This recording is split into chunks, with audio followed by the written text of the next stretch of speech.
প্রিয় বন্ধুরা, আসসালামু আলাইকুম। আমি পড়ছিলাম ওয়েস্টার্ন গল্প, নাম বিনাশ। এখন শুরু করছি ষষ্ঠ অংশ। মনে হয় ঠিক সিদ্ধান্তই নিয়েছে বস, মন্তব্য করলো বার্নেস। ওর চোখ দেখেই বুঝেছি খুব সতর্ক ও বিচক্ষণ। কি জানো বেন, আমার মনে হচ্ছে কিং ব্লেজারের সিংহাসন কিন্তু এখন আর ততটা পাকাপোক্ত নেই। কদিনের মধ্যে যদি ওটা টলে যায়, একটুও অবাক হব না। সবকটা দাঁত বের করে হাসল বেন ব্লোকার। কখনো কখনো খুব যৌক্তিক ও ন্যায্য কথা বলো তুমি, জিম। তবে বেশিরভাগ সময় আজে বাজে বকো। সাফারের সময় আউটফিটের একমাত্র সদস্য যার সঙ্গে দেখা হয়নি জনের, তাকে দেখতে পেল। কুড়ালমুখ এক তরুণ, নাক খুব খাড়া ও বাঁকানো ছেলেটার। খুব বিষণ্ণ থাকে সর্বক্ষণ। তাকে পরিচয় করিয়ে দেয়া হলো ফ্ল্যান্টির নামে। নামের শানে নজুল জানতে চাইল জন। নামের শানে নজুল জানতে চাইল জন। ওর আসল নাম স্যাম ক্লাফলিন। কিছু বছর কিন্তু বছরখানেক আগে নতুন করে নাম রাখা হয়েছে। নিঃশব্দে হাসল বেন, চোখে কৌতুক। ঘটনাটা অবশ্য খুবই মজার। খুলে বলো বেন, অনুরোধ করলো একজন। আমরা সবাই কিন্তু জানি না, বলতেই হবে। একবার ফ্ল্যাট ফ্ল্যাটের দিকটা ভেবে দেখবে না? ও তো এমনিতে মনমরা থাকে। তার উপর যদি ওর কাহিনী সবাইকে বলে ফেলি, লজ্জায় শেষে নিরুদ্দেশ হয়ে যাবে না তো? দোষটা কিন্তু তখন আমাকে দিতে পারবে না। কি ফ্ল্যাটটি বলবে? গোমরামুখ তরুণের উদ্দেশ্যে জানতে চাইল বার্নেস। ফ্ল্যাটটিও ফ্ল্যাটটি নিজেই বলুক না হয়, আরেক কাউবয়ের প্রস্তাব। দূর, নিজের করুণ কাহিনী নিজে বলা যায়, তার চেয়ে বরং বেনের মুখে শুনতে ভালো লাগবে। গল্প বলায় ওস্তাদও রসিয়ে রসিয়ে বর্ণনা করতে পারে। বলো বেন, শেষ পর্যন্ত অনুমতি দিল ফ্ল্যাটি। গল্পটা সবাই জানে, কিন্তু এরপরও শুনবার লোভ সামলাতে পারে না। যাকে নতুন করে আমার তো কোনো ক্ষতি হচ্ছে না। একবার হয়েছে কি, শুরু করলো বেন ব্লকার। সিলিকার ছাড়া বেরিয়ে গিয়েছিল ফ্ল্যাটি। মাঝে মধ্যে খামখেয়ালিপনা করতে অভ্যস্ত। ও তুমুল বৃষ্টিতে ভিজে অসুস্থ হয়ে পড়ল। কয়েকদিন জ্বরে ভুগবার পর থেকে নতুন সমস্যা দেখা দিল। সবসময় পিঠে ব্যথা থাকত। স্পষ্ট বোঝা গেল বাতে ধরেছিল ওকে। মুডি দাবি করল বাত থেকে পুরোপুরি সুস্থ হওয়ার উপায় জানা আছে ওর। আর ব্যথায় অসহ্য কষ্ট পেয়ে ফ্ল্যাটিও অধীর হয়ে পড়ল। সিদ্ধান্ত নিল অন্তত একবারের জন্য হলেও মুডির বিশেষ ব্যবস্থা অনুসরণ করবে। মুডি অবশ্য ওকে আশ্বাস দিয়েছিল 100 ভাগ সুস্থ হতে একবারই যথেষ্ট। কার্যত পরে দেখা গেছে আদপে মিথ্যে বলেনি সে। চিকিৎসার চিকিৎসার শুরুতে কোমর পর্যন্ত উদম হয়ে ব্যাংক হাউসের টেবিলে উপর হয়ে শুয়ে পড়ল প্রাটি। ওর পিঠের উপর একটা কম্বল দুভাঁজ করে বিছিয়ে দিল মুড়ি। তারপর রান্নাঘর থেকে তপ্ত ইস্ত্রি এনে ফ্ল্যাটির পিঠে ঘষতে শুরু করলো। ইস্ত্রির তলা সমতল না হয়ে চোখা বা অন্যরকম হলে হয়তো তোমার পিঠে মার্কা বসিয়ে দিতে পারতাম। হাসতে হাসতে মন্তব্য করলো মুডি। গো গো শব্দ করে ফ্ল্যাটিও সন্তুষ্টি প্রকাশ করলো। কিন্তু কয়েকবার ঘষাঘষি করবার পর মুডি আবিষ্কার করলো এই ভারী ইস্ত্রি নাড়াচাড়া করা কষ্টসাধ্য। ওর কবজি ধরে গিয়েছিল। আজ তো একজন মানুষকে ইস্ত্রি করা চারটিখানি কথা নয় বলে ইস্ত্রি রেখে হাত দুটো ঘষল। সামান্য পানি দিয়ে আবার নতুন উদ্যমে ইস্ত্রি শুরু করবে। কিন্তু ও ভুলেই গিয়েছিল উত্তপ্ত একটা ইস্ত্রি ঠায় এক জায়গায় ফেলে রাখলেই সবচেয়ে বেশি কাজ করে। সত্যতা টের পেতে ফ্ল্যাটির কয়েক মুহূর্তের বেশি লাগেনি এবং বড়জোর সেকেন্ড কয়েক গেছে। তখনই সিটকে সোজা হলো ফ্ল্যাটি। গলা ফাটিয়ে এমন জোরে চেঁচালো যে ইন্ডিয়ানরাও লজ্জা পেত। ধনুকের মতো বাঁকা হয়ে গেল ওর পিঠ। বেয়ারা ঘোড়ার মতো লাফালাফি শুরু করলো। কাত হলে মুডির পায়ের উপর পড়ল তপ্ত স্ত্রী এবং ওর 2 আঙুল থেতলে গেল। কম্বলের নিচে ফ্ল্যাটির বিভৎস মুখ দেখে এক মুহূর্তও দেরি করেনি ও। খিচে দৌড় দিয়েছে করালের দিকে। ভেবেছে ক্ষিপ্ত ফ্ল্যাটির রোষ থেকে বাঁচতে করাল বা অন্য কোথাও সরে যাওয়াই নিরাপদ। ঘাস ফড়িংয়ের মতো লম্বা 2 লাফে দরজা দিয়ে বেরিয়ে গেল। তারপর করালের উদ্দেশ্যে ছুটল। ইচ্ছে ছিল ঘোড়ার পিঠে চড়ে খোলা পেইরিতে হারিয়ে যাবে, কিন্তু ফ্ল্যাটি তখন আঠার মতো ওর পিছু নিয়েছে। অজ্ঞাতা তাকে এড়ানোর দিকে মনোযোগ দিতে হলো। থেতলে যাওয়া আঙুলের যন্ত্রণা ওর গতি কমিয়ে দিয়েছিল, কিন্তু পিছু ধাওয়ারত ফ্ল্যাটির প্যান্টের সঙ্গে সাসপেন্ডার ছিল না বলে সে ওটা 2 হাতে টেনে ধরে ছুটছিল। আর এতে দুজনের কেউ বাড়তি সুবিধা পেল না। ছুটন্ত অবস্থায় ফ্ল্যাটি ঈশ্বরের কাছে এমন সব ফরিয়াদ জানাচ্ছিল যে বিশ্বাস করবে না কেউ।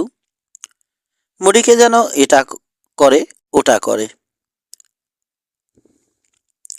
দুটো খরগোশের মতো করালে একে অন্যকে ধাওয়া করছিল ওরা। দেখবার মতো দৃশ্য ছিল। হাসতে হাসতে পেটে খিল ধরে গিয়েছিল আমাদের। ফ্ল্যাটির ঊর্ধ্বাঙ্গে একটা সুতোও নেই, আর ওর পিঠে বড়সড় স্ত্রীর মার্কাটা জল করছিল। করালকে ঘিরে প্রথম চক্করের সময় ওদের সেরা টাইমিং রেকর্ড হলো। এত অল্প সময়ে কেউই পারেনি। আর তখনই ফ্ল্যাটির ভাগ্য বেইমানি করল। আঙুলে বোধ হয় একটা খুঁটির অংশ বেঁধে গিয়েছিল। হোঁচট খেল ও। ভারসাম্য রাখতে 2 হাত বাতাসে ছড়িয়ে দিল ফ্ল্যাটি। আর ওই একই মুহূর্তে করালে উপস্থিত হলো মিস এমিলি পার্কার। ওর ঘোড়াটা নিতে এসেছিল। মিস পার্কারকে দেখে ভয়ঙ্কর একটা চিৎকার দিয়ে খসে পড়তে যাওয়া প্যান্টটা মরিয়া হয়ে ধরতে চাইল ফ্ল্যাটি। কোনো রকমে ওটা কোমর পর্যন্ত তুলে ব্যাংক হাউসের উদ্দেশ্যে তুফান বেগে ছুটল। এদিকে নিরীহ চেহারা নিয়ে দাঁড়িয়ে গেল মুডি। ক্লাফলিন কি পাগল হয়ে গেছে নাকি, জানতে চাইল মিস পার্কার। দৌড় প্রতিযোগিতা হচ্ছিল, ব্যাখ্যা করল মুডি। আমার মনে হয় ফ্ল্যাটি উদম না হলেও অনায়াসে ওকে হারাতে পারবো। পুরো আউটফিটে তোমার চেয়ে জঘন্য মিথ্যুক আর নেই কেউ, স্মিথ হাসল মিস পার্কার। আর আজ পর্যন্ত মুডি জানে না এমিলি কথাটায় কি বুঝিয়েছিল, প্রশংসা না ভৎসনা করেছিল। এরপর যতটা সম্ভব ফ্ল্যাটির চিকিৎসা করালাম আমরা, তবে অবশ্যই স্ত্রীর সাহায্যে নয়। শান্ত হওয়ার পর ফ্ল্যাটি কথা দিল মুডিকে আর ধাওয়া করবে না, তবে ওই মার্কাটা ওর পিঠে রয়ে গেল আজীবনের জন্যে। সেফ মিস পার্কারের কারণে সেদিন বেঁচে গেছো তুমি, ক্ষুব্ধ স্বরে বলল ফ্ল্যাটি। তবে হাসছে সে কমেডির আরেক অভিনেতার দিকে চেয়ে। মনে ক্ষোভ থাকলেও বিদ্বেষ নেই। ব্যাপারটা বেশ অবাক করলো জনকে। স্পষ্টত ফ্ল্যাটি আর ওর চিকিৎসকের মধ্যে সম্পর্ক খুবই আন্তরিক, যেটা এমনিতে টের পাওয়া যায় না। ধেৎ, কোনোদিনই আমাকে ধরতে পারবে না তুমি, 1 মাইল পিছনে পড়ে থাকবে, পাল্টা ভুকুটি করল মুডি। অস্বীকার করতে পারবে তোমার বাত সম্পূর্ণ নিরাময় করে দিয়েছি কিনা? আসল কাজ তো সেরেছি। চিকিৎসক হিসেবে আমি সফল। সুস্থ দাওয়াই দিয়েছি তোমাকে। তর্ক চলতে থাকলো। ক্ষুব্ধ 2 বন্ধুর সঙ্গে অন্যরাও যোগ দিয়েছে। হাসছে ওরা, খুনসুটি করছে একে অন্যের সঙ্গে। একজন খেপাচ্ছে আরেকজনকে। বোঝাই যায় চমৎকার সম্পর্ক রয়েছে পাঞ্চারদের মধ্যে। নীরবে ওদের কথাবার্তা শুনল জন, ক্ষীণ হাসি ওর ঠোঁটে। সন্তুষ্টির হাসি। অনুভব করছে এ আউটফিটে সময়টা মন্দ কাটবে না। এদেরকে পছন্দ হয়েছে ওর। প্রায় 2 ঘন্টা পর উইন্ডিতে পৌঁছালো সিপির নতুন ফোরম্যান। দীর্ঘ রাস্তা ধরে প্লাজার সামনে চলে গেল ও। স্যাডল ছেড়ে হিসিং রেইলে ঘোড়া বাঁধল। রেইলে 10-12টা ঘোড়া বাঁধা রয়েছে, বোঝাই যায় সেলুনটা লাকি চান্স। এর মতোই জমজমাট ও জনপ্রিয়। ব্যাট উইং দরজা ঠেলে ভিতরে ঢুকলো। ভিতরটা লাকি চান্সের তুলনায় ছোট হলেও অনেক গোছালো ও সুন্দর। দেয়ালে লাগানো কয়েকটা আয়না ও সুদৃশ্য কিছু ছবি এখানকার সৌন্দর্য বাড়িয়ে দিয়েছে। চৌকো লগে তৈরি দেয়াল, টেবিল ও চেয়ার উন্নত মানের, মেঝে পরিচ্ছন্ন ঝকঝকে। এক কোণা ময়লা নেই কোথাও, সবকিছু গোছানো ও পরিপাটি। পুরুষ আর মহিলার হাতের পার্থক্য এখানেই। সাধারণ সেলুন থেকে প্লাজার আরও একটা পার্থক্য রয়েছে, এর মালিক। বারের পিছনে বসে আছে ঠিক যেন রানী। কালো চুল সুদৃশ্য খোপা করে মাথার উপর তুলে রাখা, প্রকাণ্ড স্প্যানিশ চিরুনি দিয়ে আটকে রাখা। চিরুনিতে লাল পাথর বসানো, রেশমি আগুন রঙা ড্রেস, শুধু বাহু আর গলা উন্মুক্ত। বুকের উপর সরু সোনার হার থেকে বড়সড় একটা রক্তলাল চুনি ঝুলছে, এমনভাবে জলজল করছে যেন সদ্য শিরা থেকে বেরোনো রক্ত। পাশ ফিরে বারকিপের সঙ্গে গল্প করছিল, ফাঁকে ফাঁকে পুরো সেলুনে দৃষ্টি চালাচ্ছে, নির্দিষ্ট কারোর দিকে নয়, সেফ রুটিন মাফিক দেখে নেয়া। তারপর জনকে সে বারের সামনে হ্যাট হাতে দাঁড়িয়ে থাকতে দেখতে পেল। মুহূর্তে উজ্জ্বল হয়ে গেল মুখ। আরে, আমার দুঃসাহসী ক্যাবালারও দেখছি আনকো আনারি মেয়েকে দেখতে এসেছে। ঝট করে উঠে দাঁড়ালো রোজা মেলিন। চাউনিতে নিখাদ আনন্দ ঝলমল করছে। দূর, মৃদু হেসে মেয়েটিকে নিরস্ত করল জন। রোজার বাড়িয়ে দেয়া ছিপছিপে হাতে কর্মদন করল। তুমি যেমন গিজার নও, তেমনি আমিও ক্যাবালারও নই। আর ঘোড়াটা সেদিন আদপে তোমার কাছ থেকে পালিয়ে যাচ্ছিল না। সব ঘোড়ারই ন্যূনতম কিছু বুদ্ধি আছে, এমনকি কখনো কখনো তা মানুষের চেয়েও বেশি। খুশিতে দুহাতে হাততালি দিল রোজা। এটা কি প্রশংসা? তোমার তো বুঝবার কথা, পাল্টা হেসে বলল জন। এ জিনিস নিশ্চয় বিস্তর পাও। সামান্য ছায়া ঘনালো রোজার মুখে। অনেক পাই সত্যি, মৃদুস্বরে বলল। তবে আসলে ওসবের দাম কতটা, কতজনই বা মন থেকে বলে। অথচ নির্জলা প্রশংসা পাওয়ার জন্যে কত কিছুই না করছি আমি। এবার রোজার চোখের তারায় নাচন দেখা গেল। কিন্তু সত্যি কথাটাই বেশি শুনতে পাই, বিশেষ করে আমার মতো মেয়েদের কাছ থেকে। আমি নষ্টা, দেমাগী, দুশ্চরিত্রা, আরো কত কি। আমার সঙ্গে কথা বললেই তোমার চরিত্রে কালিমা পড়বে। হো হো করে হেসে উঠল জন। চরিত্র থাকলে তো কালিমা পড়বে, কৌতুকের স্বরে বলল। আমার ক্ষেত্রে সে ভয় নেই। রোজার হালকা কথার গভীরে লুকানো তিক্ততা ওর কান এড়ায়নি। সবচেয়ে বড় কথা, নিজের পছন্দ মতো বন্ধু নির্বাচন করি আমি, কারো কথায় নাচি না। রোজার অভিব্যক্তি বদলে গেল, শক্ত হয়ে গেছে মুখ। গাধাটা করছে কি? বিরক্তির সঙ্গে জানতে চাইল। রোজার দৃষ্টি অনুসরণ করে ঘাড় ফিরিয়ে তাকালো জন। কাছের এক টেবিলে গোলমাল বেঁধে গেছে। নীল শার্ট পরা বিশালদেহী এক মাইনার পিস্তলের দিকে হাত বাড়িয়েছে।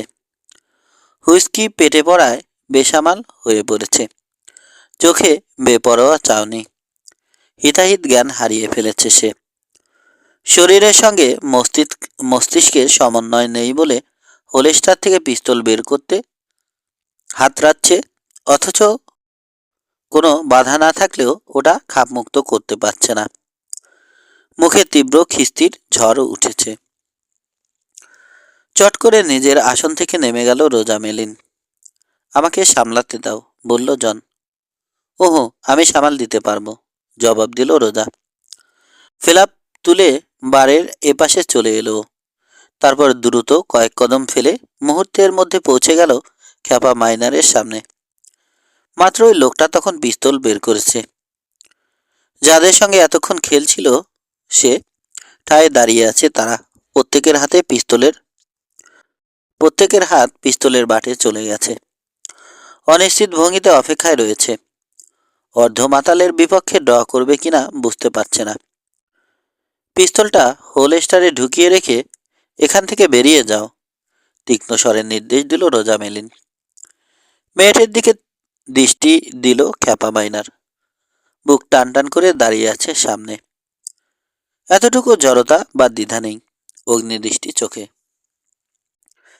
একবার লোকটার ভাবে মনে হলো নির্দেশ তামিল করবে, কিন্তু পরপরই ঘরের কোণ থেকে একজনের চড়াহাসি শুনে রক্তে আগুন ধরে গেল তার। একটা মেয়ের নির্দেশ শুনবে, তাও মেক্স জেনতেন বাজারে মেয়ে। গোল্লায় যাও তুমি, কর্কশ স্বরে বলল লোকটা। মনে করেছ বাজারে মেয়ে ছেলের নির্দেশ শুনে নেড়ি কুকুরের মতো? কথাটা শেষ করতে পারল না সে। ঠাস করে একটা প্রচণ্ড চর এসে পড়ল গালে। রোজার হাতে যেন বিদ্যুৎ, আর গায়েও প্রচণ্ড জোর। পিস্তলের গুলি ফুটলে যেমন শব্দ হয়, প্রায় তেমনই শব্দ হলো। যুগপৎ বিস্ময় আর যন্ত্রণায় খিস্তি করল মাইনার। ঠায় দাঁড়িয়ে থাকলো। নোংরা জানোয়ার, টান টান স্বরে বলল রোজা। আর একটা কথাও নয়, হয় তুমি এখনই বেরিয়ে যাবে, নইলে চাপকে নিক্ষেপ করব রাস্তায়। নেশাসক্ত রক্তলাল চোখে কয়েক মুহূর্ত তাকিয়ে থাকলো খ্যাপা মাইনার। অগ্নিদৃষ্টি ভরা কালো চোখে চোখ রাখলো। তারপর দৃষ্টি ফিরিয়ে নিল। খেয়াল করেছে কোমরের কাছে স্থির হয়ে আছে রোজার বাম হাত। মুঠিতে দস্তার প্রলেপ দেওয়া ক্ষুদ্র রিভলভার শোভা পাচ্ছে। পুরুষরা একে খেলনাই বলবে, দেখায়ও তেমন, কিন্তু কার্যকারিতা মোটেই কম নয়, বিশেষ করে স্বল্প দূরত্বে। আর একটা কথাও বলল না সে। ঘুরে দাঁড়িয়ে টলমল পায়ে সেলুন থেকে বেরিয়ে গেল। বারের পিছনে নিজের আসনে ফিরে এলো রোজা মেলিন। জন ক্যালকিনের দিকে তাকালো যখন, ওর চোখে চ্যালেঞ্জ ফুটে উঠল। যেন আশঙ্কা করছে মাইনারের বিরুদ্ধে ওর নেওয়া পদক্ষেপের সমালোচনা করবে জন। এ ধরনের বেয়ারা আচরণ কখনো আমার এখানে সহ্য করি না, অজুহাতের সুরে বলল রোজা। নার্ভ আছে তোমার ম্যাম, আন্তরিক ও সমীহের সুরে বলল জন। বরফ গলল যেন। হাসি ফুটল রোজার মুখে। প্রায় তৎক্ষণাৎ আগের মতো স্বতঃস্ফূর্ত ও হাসি খুশি হয়ে গেল।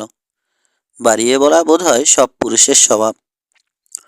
অভিযোগের সুরে বলল, ওই লোকটা ভালো করে জানতো যে আমার সঙ্গে বাড়াবাড়ি করলে পার পাবে না। আমার গায়ে যদি একটা টোকাও দিত, প্লাজার খদ্দেররা ওকে ছিঁড়ে টুকরো টুকরো করে ফেলত। কিন্তু যা ছিল ওর অবস্থা, বেহেড মাতাল। এ অবস্থায় ভাবনা চিন্তা করবার সুযোগ হয় না, বরং কোনো কিছু না ভেবেই হুট করে অঘটন ঘটিয়ে বসে। আরও একটা ব্যাপার অস্বীকার করা যাবে না, পশ্চিমের নতুন হিসাবে অনেক দ্রুত পিস্তলটা বের করেছ তুমি। পশ্চিমে আমি নতুন নই মিস্টার, চোখ পাকিয়ে বলল রোজা মেলিন। বরং এখানে জন্মেছি, এখানেই বড় হয়েছি। তুমি বোধহয় একজন খদ্দের হারালে, সে রাগ করল রোজা। ও জায়গা নেয়ার মতো লোকের অভাব হবে না, তবে যা ঘটবে তাও বলে দিতে পারি। কালে এসে মাপ চাইব, অনুনয় করবে। আসলে লিকারের যত দোষ, ওটা বেশি খেলে যে কোনো মানুষের মাথা বিগড়ে যায়। কিন্তু তারপরও তুমি সেটা বিক্রি করছো, মনে করিয়ে দিল জন। কিন্তু সঙ্গে সঙ্গে মেয়েটির ভুরু কুঁচকে যেতে দেখে বুঝলো ভুল করে ফেলেছে। মন্তব্যটা না করলেই ভালো হতো। লিকারের কি অভাব পড়েছে না সেলুনের? আমি না বেচলেও অন্যরা ঠিক বিক্রি করবে। অযথা নিজের ক্ষতি করে কি লাভ? তাছাড়া এটাই আমার রুটি রুজির উপায়, যুক্তি দেখালো রোজা। স্মিথ হেসে পরিবেশটা হালকা করতে চাইল, কিন্তু তখনই আবার গম্ভীর হয়ে গেল। ধেত্তেরি, বিড়বিড় করে বিরক্তি প্রকাশ করল। মিসেস রোজা মেলিনের বিরক্তির কারণ এক আগন্তুকের প্লাজা সেলুনে প্রবেশ। দীর্ঘদেহী, রোদ পোড়া, নিখুঁত পোশাক লোকটার পরনে, কোমরে জোড়া হোলস্টার। জন তাকে এই প্রথম দেখলেও পরিচয়টা ঠিকই অনুমান করতে সক্ষম হলো। এ লোক কিং ব্লেজার না হয়ে যায় না। দীর্ঘ পদক্ষেপে বারের দিকে এগিয়ে এলো সে। এদিক ওদিক চেয়ে পরিচিতদের সঙ্গে নট করে শুভেচ্ছা বিনিময় করল। বাড়ির প্রান্তে এসে মাথা থেকে হ্যাট এমনভাবে খুলল যেন বিদ্রুপ করল সেলুনের তাবৎ লোককে। ইভনিং সোনা পাখি, তোমার সুন্দর পালক এলোমেলো করে দিল কে? আদিক্ষেতার সঙ্গে শুভেচ্ছা জানালো সে, কিন্তু জবাবের অপেক্ষা করল না। ধেত, যা তেষ্টা পেয়েছে আমার, গলা শুকিয়ে খটখটে হয়ে গেছে। চার্লি তোমাকে পরিবেশন করবে, নির্লিপ্ত স্বরে বলল রোজা। খানিকটা শীতলও শোনালো কণ্ঠ। বারটেন্ডারের দিকে ইশারা করল ও। ওহো, ওকে দিয়ে চলবে না, আদুরে কণ্ঠে বলল কিং ব্লেজার। তোমার সুন্দর হাতে ঢালা হুইস্কির স্বাদ চার্লির বন মানুষের হাতে ঢালা সুরার চেয়েও 10 গুণ বেশি। তোমার যেমন মর্জি, নিষ্ফেয় স্বরে বলল রোজা, উঠে গিয়ে একটা গ্লাসে হুইস্কি ঢালল। তোমার জন্যে ক্যারিসিমা, টোস্ট করল ব্লেজার। অর্থপূর্ণ দৃষ্টিতে প্লাজা মালিককে দেখল, তারপর দৃষ্টি সরে গেল জনের দিকে। তুমি বোধহয় ক্যালকিন, তোমাকে দেখবার ইচ্ছে ছিল। ব্লেজারের কণ্ঠে ক্ষীণ আগ্রহ থাকলেও মূলত উদ্যত্ত আর তাচ্ছিল্য প্রকাশ পেল বেশি। আর তুমি কিং ব্লেজার না হয়ে যাও না? প্রশ্ন নয়, বিবৃতির মতো শোনালো জনের কণ্ঠ। ভালো করে দেখে নাও আমাকে। শুনেছি কাজ খুঁজছো তুমি? একই রকম তাচ্ছিল্যের সুরে বলল ব্লেজার। কেউ নিশ্চয় তোমাকে বাড়িয়ে চলেছে। আদেও কাজ খুঁজিনি আমি। যাই হোক, লুজ যেহেতু সার্কেল বি ছেড়ে চলে গেছে, ওর জায়গায় লোক লাগবে আমাদের, অবহেলার সুরে বলল ব্লেজার। বাসন কোসন পরিষ্কার করতে করতে যখন অরুচি ধরে যাবে, আমার সঙ্গে দেখা করো। তির্যক হাসল জন। ব্লেজারের বেয়ারা ও তেরসা কথাবার্তার পাল্টা জবাব দিতে কসুর করল না এবারও। তবে লোকটার স্পষ্ট কর্তৃত্ব আর আত্মবিশ্বাসী ভঙ্গি দেখে ওর ভালো লাগছে। শত্রু এমন শক্তিশালী না হলে হয়, কে জানে, হয়তো আসতেও পারি। মৃদু হেসে জবাব দিল, তবে আগেই বলে রাখছি, ব্যান্ডিং আয়রন দিয়ে ছাপ্পড় মারবার অভ্যাসটা অনেক দিন নেই আমার। কিং ব্লেজারের চুপসে যাওয়া গালে রং ঘনালো, রাগে শুরু হয়ে গেল চোখজোড়া। জ্বলন্ত দৃষ্টিতে জনের দিকে তাকালো সে। তীক্ষ্ণ স্বরে জানতে চাইল কথাটার মানে। বুঝতে পারোনি? সবাই তো বলে সিপি মার্কাকে সার্কেল বি বানানো পানির মতো সহজ কাজ। চলি, আবার হয়তো দেখা হবে। রোজা মেলিনের উদ্দেশ্যে হ্যাট তুলে শুভেচ্ছা জানালো জন। নিরাসক্ত ভঙ্গিতে নট করল ব্লেজারের উদ্দেশ্যে, তারপর দ্রুত বেরিয়ে গেল। পেছন থেকে স্থির দৃষ্টিতে ওর দিকে তাকিয়ে থাকলো ব্লেজার, চাউনিতে স্পষ্ট বিদ্বেষ আর অপছন্দ। ছাচ্ছা মানুষ না? চরম অসন্তুষ্ট স্বরে বলল ব্লেজার। কিসের কথা বলছিল বেটা? আমি তো এর মানে বুঝলাম না। সিপির প্রসঙ্গই বা আসে কি করে? পার্কারদের আউটফিটে যোগ দিয়েছে ও, জানালো রোজা। মহা ধরিবাস্ত। ভুরু কুচকে গেছে ব্লেজারের, কপালের ভাঁজ গভীর হয়েছে। নিকুচি করি ওর। আমাকে যা তা বলে গেল, মুখের উপর হাসল। মুখ তুলে চারপাশে তাকাতে আবিষ্কার করলো ওর দুরবস্থায় শুধু ক্যালকিনে নয়, প্রাণ খুলে না পারুক অন্তত মুখ টিপে হাসবার মতো লোক যথেষ্টই আছে। রোজা মেলিন তাদের একজন। আগ্রহ নিয়ে ব্লেজারের দিকে তাকিয়ে আছে। পুরুষটির ঠোঁট সামান্য বেঁকে গেছে, যেন উপহাস করছে। প্রবল পরাক্রমশালী কিং ব্লেজারকে অপমান করে গেছে একজন আগন্তুক। এটা উইন্ডি বা এর চৌহদ্দিতে বিরল ঘটনা। খুব কম মানুষের এ বুকের পাটা আছে।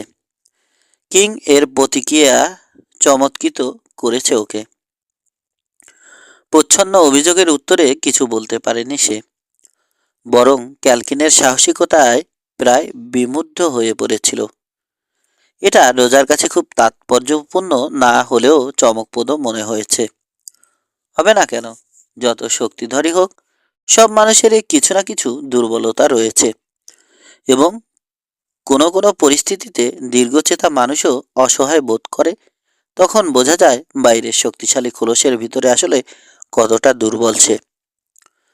মহাশক্তিধর কিং বেলেজারকে অসহায় ও বিমুগ্ধ অবস্থায় দেখা নিঃসন্দেহে দারুণ রোমাঞ্চকর ঘটনা। খুব মজা লাগছে না? অসন্তুষ্ট স্বরে তাচ্ছিল্য প্রকাশ করল ব্লেজার। ভাবছ আরও একজন ভক্ত পেয়ে গেছো, সম্ভাব্য প্রেমিক? অত খুশি হওয়ার কিছু নেই।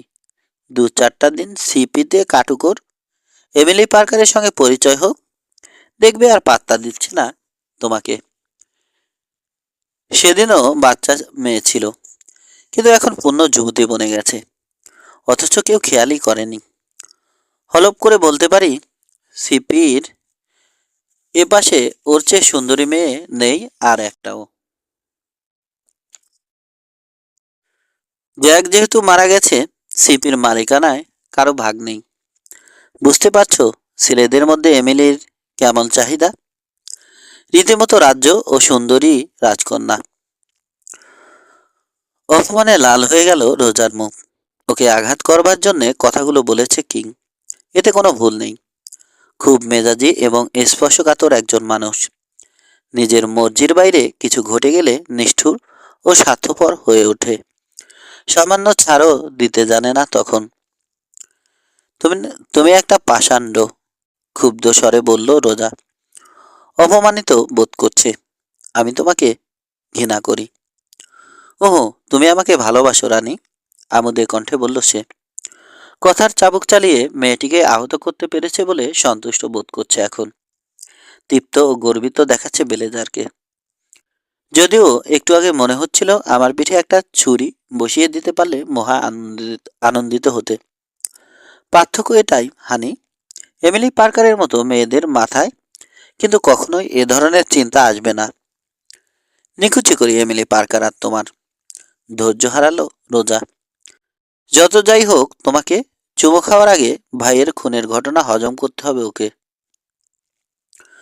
হো হো করে হেসে উঠল ব্লেজার। রোজাকে রাগিয়ে দিতে পেরে উৎফুল্ল বোধ করছে।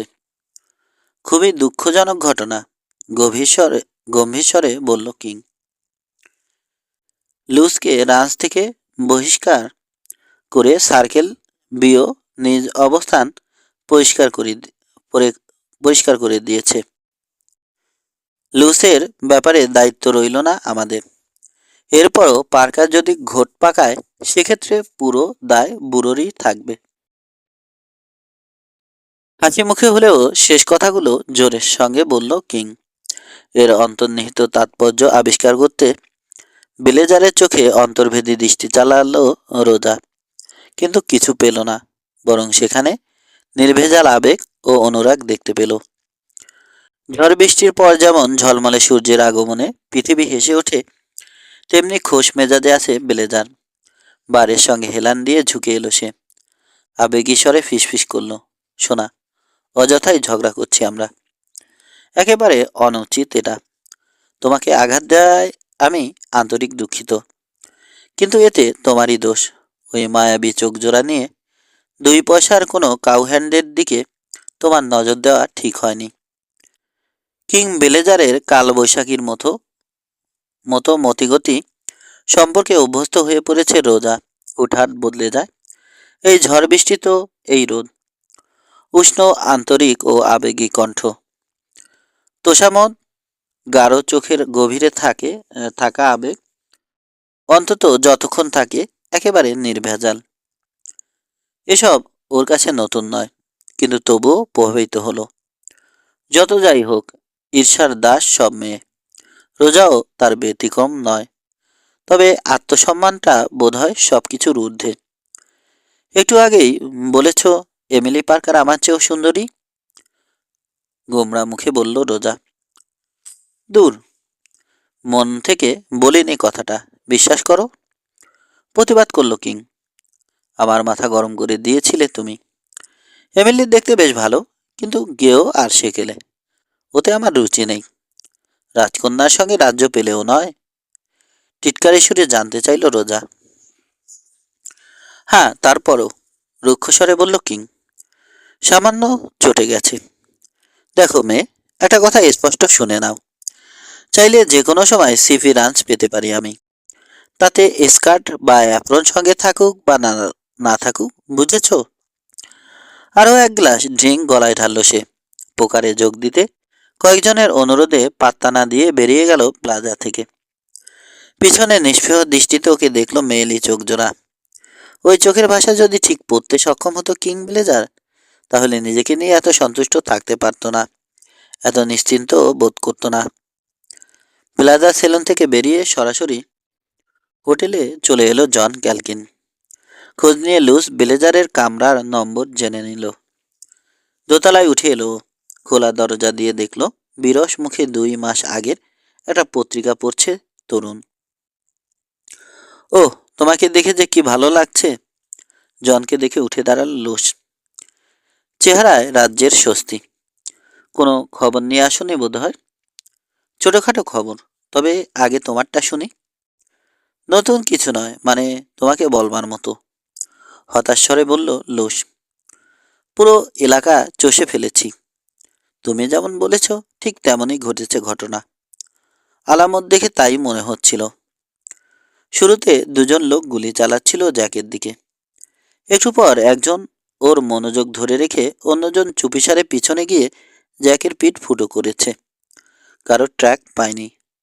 এ ব্যাপারে খুবই সতর্ক ছিল ওরা। তবে কয়েকটা .38 আর 44-এর খোসা পেয়েছি।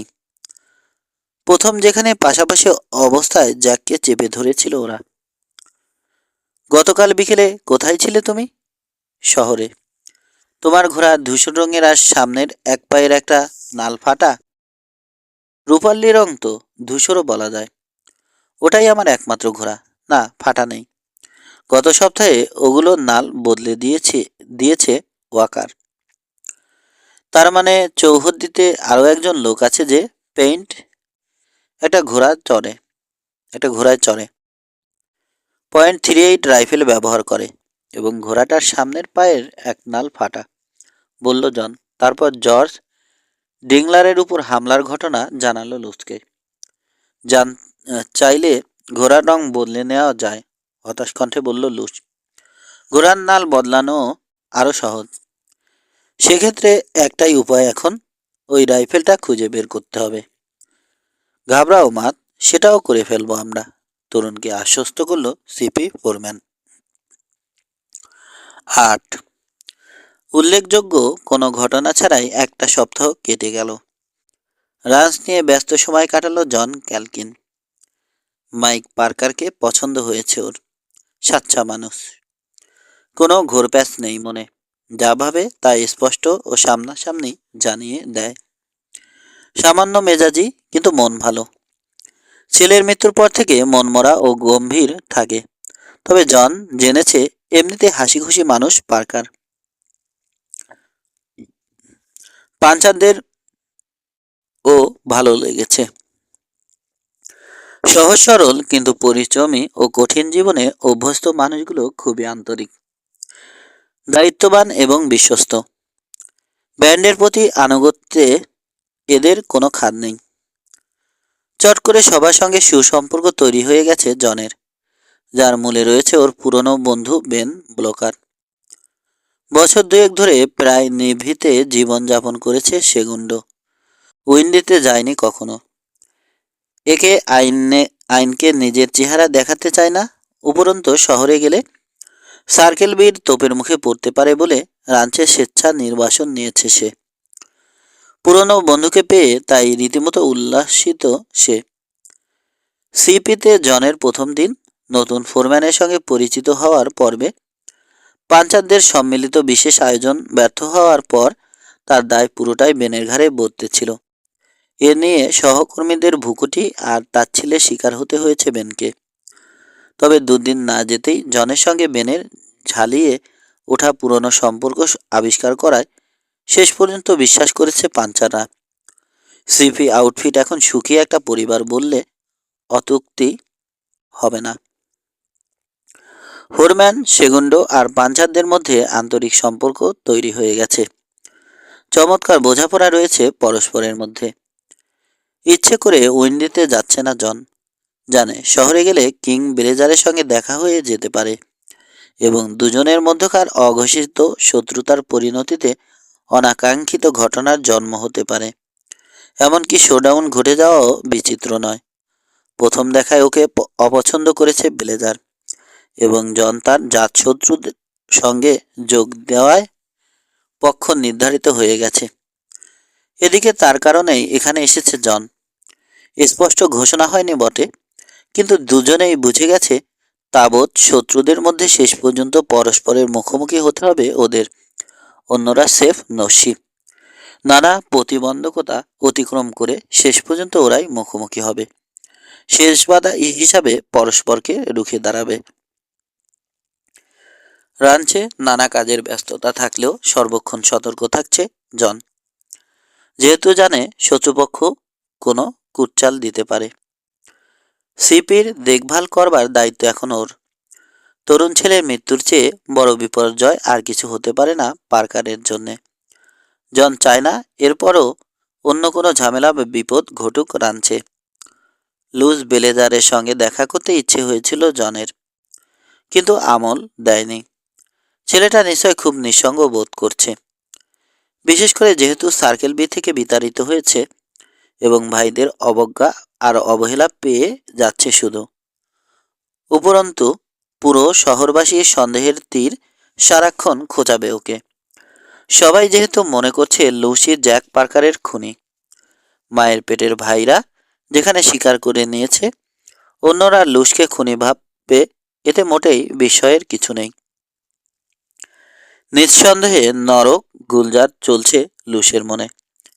একটা মুহূর্ত শান্তিতে থাকতে পারবার কথা নয়। উইন্ডিতে সহসা যাওয়ার ইচ্ছে ছিল না জনের, কিন্তু এমিলি পার্কারের পরোক্ষ তারায় যাওয়ার সিদ্ধান্ত নিল। করালে দেখা হয়ে গেল মেয়েটির সঙ্গে। কোনো রকম ভনিতা বা ভূমিকার মধ্যে গেল না এমিলি।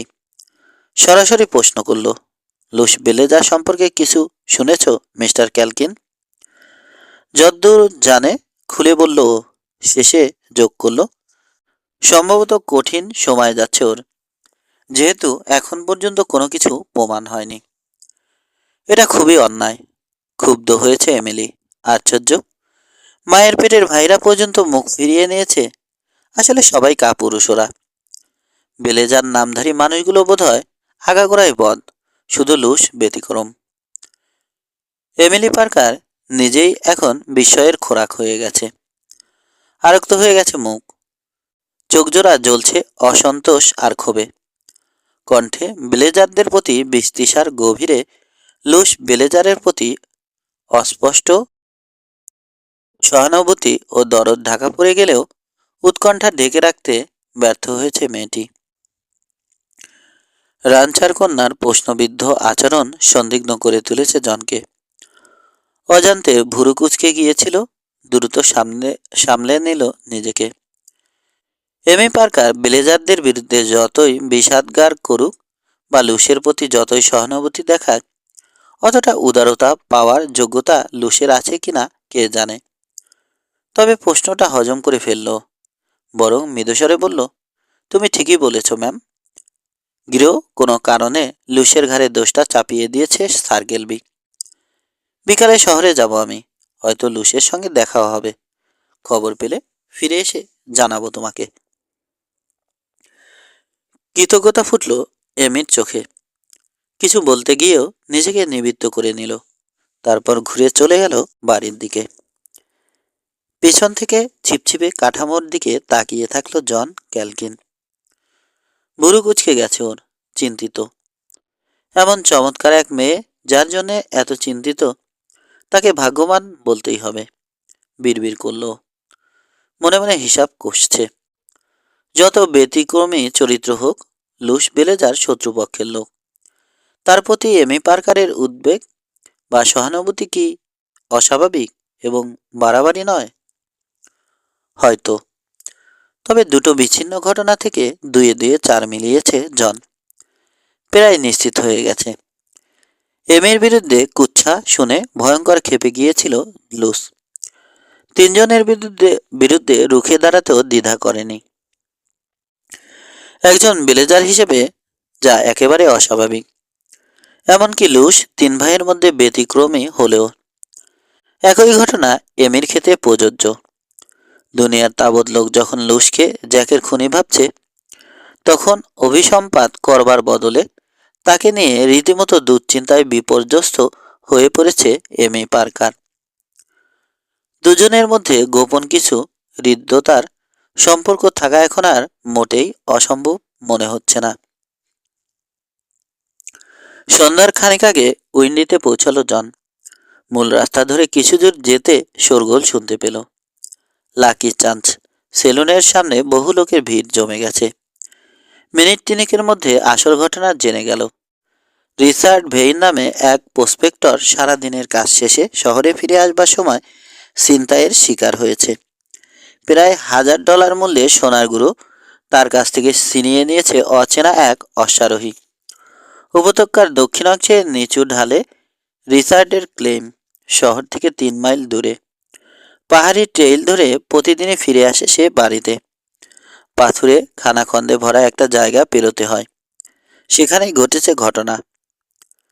নিচু খাদ ধরে আসছিলাম যখন আশপাশে অন্ধকার নামতে শুরু করেছিল। ওখানে তো বিকালেই অন্ধকার নেমে আসে। ঘটনার ব্যাখ্যায় বলেছে রিচার্ড ভেইন। খাদ ধরে উঠে আসবো তখনই অন্ধকার ফুরে বেরিয়ে এলো হারামিটা। হঠাৎ সামনে একটা ছায়া দেখলাম। তারপর মাথায় বাজ পড়ল যেন। পরপরই অজ্ঞান হয়ে গেলাম। জ্ঞান ফিরে পেয়ে দেখি ক্যানিয়নের খটখটে তলায় পড়ে আছি।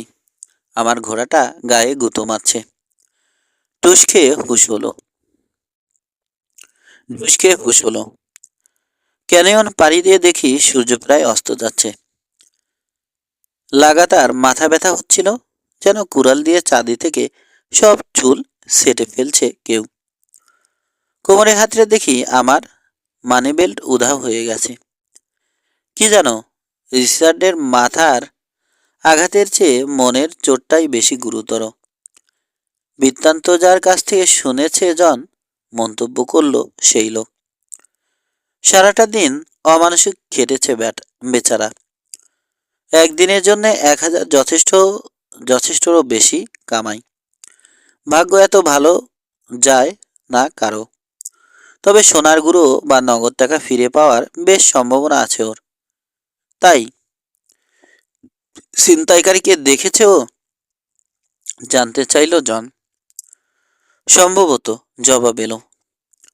অল্প কয়েক সেকেন্ডের জন্য অজ্ঞান হয়েছিল রিচার্ড। জ্ঞান ফিরে পেয়ে খুরের শব্দ শুনতে পেয়েছিল ও। দৌড়ে চলে যায় এক চাতালের উপর। ক্ষণিকের জন্য দেখতে পেয়েছে ছিনতাইকারীকে। ধূসর রঙের একটা ঘোড়া তখন ক্যানিয়ন থেকে বেরিয়ে শহরের দিকে যাচ্ছে। প্রায় মাইল খানেক দূরে ছিল লোকটা। কিন্তু রিচার্ড হলপ করে বলছে সে লুস বেলেজার। যদিও চেহারা দেখেনি, তবে শারীরিক গঠন ও ঘোড়ার রং দেখে নিশ্চিত হয়েছে। লোকটা কোথায় আছে জানো? সতর্ক ঘণ্টি বাজল জনের মনে। আরও একটা ষড়যন্ত্র, যাতে লুসকে ফাঁসানো যায়। তরুণ বেলেজার যত খারাপই হোক, কারো কষ্টার্জিত টাকা ছিনতাই করবে বলে মনে হয়নি। বরং ওর সন্দেহ হচ্ছে এটা ধূসর রঙের ঘোড়া বিষয়ক তৃতীয় ঘটনা। লুস বেলেজারকে দোষী সাব্যস্ত করবার হীন ষড়যন্ত্র। মার্শালের সঙ্গে হোটেলে গেছে এইমাত্র। ঘটনা তাহলে দেখতে হয়? আগ্রহ ফুটল জনের কণ্ঠে। হোটেলের পার্লারে লোক গিজগিজ করছে। সবার মধ্যমণি হয়ে বসে আছে মার্শাল জেরেমি সিস্টো। লুস বেলেজার আর বেজার মুখো মাঝবয়সী এক লোক। মুখ লাল হয়ে আছে তার, মাথায় ব্যান্ডেজ। ক্রুব্ধ দৃষ্টি তুলে একটু পরপর দেখছে লুসকে। অভিযুক্ত তরুণের মুখ নিস্পৃহ দেখালেও শক্ত হয়ে গেছে দুই চোয়াল। একরোখা ভঙ্গিতে তাকিয়ে আছে অন্যদের দিকে। ক্ষোভ বা বিস্তৃষা নয়, বরং বিরক্তি ফুটে উঠেছে চাহনিতে। সামনে ছোট্ট টেবিলের উপর রাখা ওর 6 শুটার, হরিণের চামড়ায় তৈরি ব্যাগ আর খুঁটিনাটি অন্যান্য জিনিস। দৃশ্যত ইতিমধ্যে লুস ব্লেজারকে নিরস্ত্র করে সারা শরীর তল্লাশি করা হয়েছে। স্বীকার করছি যে বিকালে ওদিকেই ছিলাম। কোনোই চালিয়ে ভিড় ঠেলে যখন এগিয়ে যাচ্ছে জন, লুসের আত্মবিশ্বাসী কণ্ঠ শুনতে পেল। কিন্তু ভেইন আমাকে না অন্য কাউকে দেখেছে বলতে পারবো না। ক্যানিয়নের ওদিকে কি করতে গেছো? জানতে চাইল মার্শাল। নিজের চরকায় তেল দিচ্ছিলাম, নির্বিকার মুখে জবাব দিল লুস। ওই ব্যাগের সোনারগুলো কোত্থেকে পেলে? টেবিলের উপর রাখা ব্যাগের দিকে নির্দেশ করে জানতে চাইল শিষ্ট। খেটে পেয়েছি, কয়েকদিন ধরে মাইনিং করছি আমি। হ্যাঁ, খেটে পেয়েছ, তীব্র ভৎসনা করল মাইনার। আমার বেল থেকে ওগুলো নিতে মাথায় বাড়ি মারতে হয়েছে। একে যদি খাটুনি বলো। নিশ্চয় তোমার ক্লেমে আদেও যদি ওটা থাকে সবাইকে দেখানোর জন্যে একটা গর্ত খুঁড়ে রেখেছ। আমার মনে হয় খুবই সহজ সরল কেস এটা লুস, গম্ভীর স্বরে ঘোষণা করল মার্শাল। অযথা পেঁচাল না পেরে বরং ভালোই ভালোই বলে দাও, সোনার গুঁড়োর বাকিটা কোথায় রেখেছ? এখন পর্যন্ত এক বর্ণ মিথ্যে বলিনি, সামান্য অধৈর্য শোনালো লুস ব্লেজারের কণ্ঠ। এ সোনার গুঁড়ো আমার, ভেইন কেন কারো কাছ থেকেই কেড়ে নেইনি। ভেবেছ তোমার মুখের কথা সবাই বিশ্বাস করবে? মার্শালের কৌতূহলী প্রশ্ন। যদ্দূর মনে আছে তোমার মায়ের পেটের ভাইরাও এখন আর তোমাকে বিশ্বাস করে না। কুকুরের মতো তাড়িয়ে দিয়েছে সার্কেল বি থেকে। সেটা ভিন্ন ব্যাপার, রাগ ফুটে উঠল তরুণের চোখে, কিন্তু নিজেকে সামলে নিল। এসবের সঙ্গে সম্পর্ক নেই। তোমাকে জেলে না ঢুকে উপায় নেই, এমন কোনো প্রমাণ নেই যাতে তোমাকে সন্দেহের ঊর্ধ্বে রাখা যায়। চুরির মালসহ প্রায় হাতে নাতে ধরা পড়েছ। চুরি না ডাকাতি, মনে করিয়ে দিল ক্ষুব্ধ এক দর্শক। ভাগ্য ভালো যে রিচার্ডের মাথা ফাটিয়ে দেয়নি। সেটা করলে অবশ্য মজা দেখতে দাঁড়িয়ে থাকতাম না, এতক্ষণে ঠিক ঝুলিয়ে দিতাম একটা কটন উডে। ঠিকই বলেছ, সমর্থ করল অন্য একজন। খুন খারাপই ওর কাছে নতুন কিছু নয়। সেদিন জ্যাক পার্কারকে জঘন্যভাবে পেছন থেকে খুন করলো। ব্লেজার হলেই কি সব মাপ পাওয়া যায়? 1 মিনিট মার্শাল। ভিড়ের কিনারা থেকে তিনজনের ছোট্ট দলের কাছে চলে গেল জন। বুড়ো কুচকে তাকালো মার্শাল, কিন্তু তাকে পাত্তা দিল না ও, বরং দ্রুত মাইনারের দিকে ফিরে জরুরি প্রশ্নটা করল। সারাদিন খেটে খুঁটে যা পেয়েছ সবে কি বেল্টে নিয়েছিলে? গম্ভীর মুখে মাথা ঝাঁকালো রিচার্ড ভেইন। পকেটে এক চিমটে বা সামান্য গুঁড়ো কি নেই? উঠে দাঁড়িয়ে পকেট হাতড়ালো ভেইন। ট্রাউজারের বাম পকেট থেকে ছোট একটা চামড়ার থলে বের করে এগিয়ে দিল জনের দিকে। রোজকার খরচ জোগাতে কিছু গুঁড়ো আলাদা সরিয়ে রাখে সে, এটা তারই নমুনা।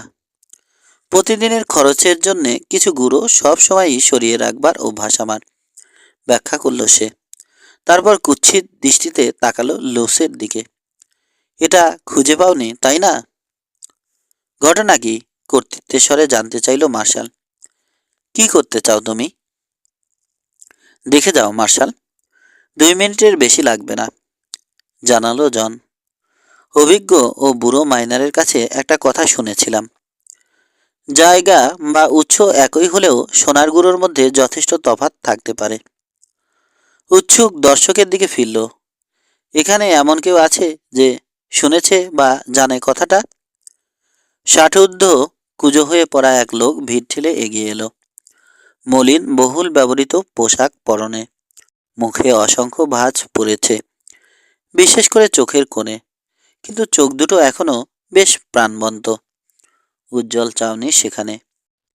তামাকের একটা দলা চিবুচ্ছে। চড়া ও সামান্য ফ্যাসফ্যাসে কণ্ঠে জনের কথায় সায় জানালো সে। বুঝতে পারছি এই যুবক আসলে কি বলতে চাইছে। শেষে বলল সে। ওর ধারণা একটুও মিথ্যে নয় মার্শাল। 49 সালের যে কোনো মাইনারকে জিজ্ঞেস করলেও একই কথা শুনতে পাবে। 2 ব্যাগের সোনার গুঁড়ো যদি এক না হয়, নির্দ্বিধায় বলা যাবে রিচার্ডকে ছিনতাই করেনি লুস বেলেজার। এ নিয়ে জীবনবাজি ধরতে পারো জেরেমি। এবার দাও তো, পরীক্ষা করে দেখি।